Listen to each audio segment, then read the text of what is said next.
Уахраджахул хаким, енді мустадрак хаким дейміз кім?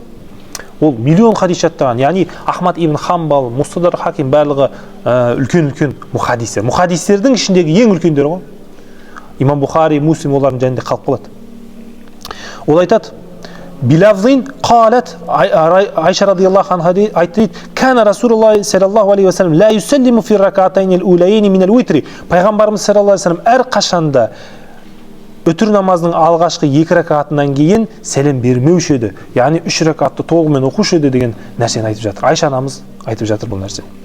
Уақала сөйтіп айтты дейді мустадрак хаким. Хада хадисун сахихун, бұл хадис сахих хадис. Аля шарты шейхин. Және бұл Бухаридің шарқымен емес, Муслимнің шарқымен емес. Екеуінің шартын алған кезде, екеуінің шартымен де сахих болады. Яғни муттафақун алейхи деген мағынаны білдіреді. Хадисте Бухари деп айтсаң сахих, Муслим деп айтсаң сахих. Ал енді одан да жоғарғысы не? Муттафақун алейхи. Бухари, Муслим екеуі де сахих деген кезде не болады? Ол хадис сахих, одан да үлкен сахих болады. Уақарраху алейхи захабию фи талхисихи. Және де имам Захаби рахматуллахи алейхи бұл хадисті тақрир қылған, яғни бұл дұрыс деген. Уақала аля шартихима. Сөйтіп айтқан Бухари, Муслимнің шартымен сахих деген. Көрдіңіз бе? Енді басқа жаңағы уағызшылар ютубта дәрісті біз қақта алуымыз керек. Кітаптан алуымыз керек, ютубтан емес. Ютубта неше түрлі нәрсені айта береді азғыру үшін. Кім біледі ол сенімді ма, сенімді емес па?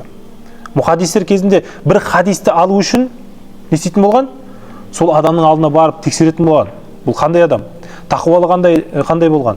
Бұл адам есте сақтау қабілеті қандай болған? Ілімі қандай болған? Көрдіңіз бе? Ал сіз ютубтың артындағы адамды сіз білмейсіз кім екен? Ол мүмкін шпион шығар, мүмкін ол кәдімгі еврей шығар азғырып жатқан. Міне жақта хадистер келтіріліп тұр. Тағы да хадис Айша анамыздан жетеді. Қалат кана Расулуллах саллаллаху алейхи ва саллям ютиру бисаласин. Пайғамбарымыз саллаллаху алейхи ва саллям әрқашанда үтірді 3 ракат қылып оқитын. Ла юсаллиму илля фи ахирихинна. Сәлемді тек қана соңында ғана беретін дейді. Ахраджахул хаким. Бұны имам Мустадрак хаким тағы да риуаят етеді бұл хадисті. Уастажхада бихи. Және де бұған тағы да куәлік ететіндер көп. Уақала хада ва уитру амирул муъмин Умар ибн Хаттаб радиаллаху анху. Бұл үтір және де амирул муъмин Умар ибн Хаттаб радиаллаху анхудың да үтірі дейді.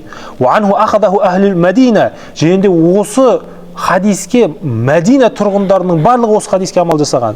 Уасакат анху захабию фи талхиси фахуа хасанун. Енді имам Захаби рахматуллахи алейхи айтып жатыр, бұл хадис хасан дейді. Хасан дегеніміз ол сахихтың дәрежесінде хадис. Када нақалаху зейлаи фи насби рая билафзин ла юсаллиму. وكذا نقله الحافظ في الدراية بلفظ لا يسلم إلا في آخرهن وكلاهما عزاه إلى الحاكم.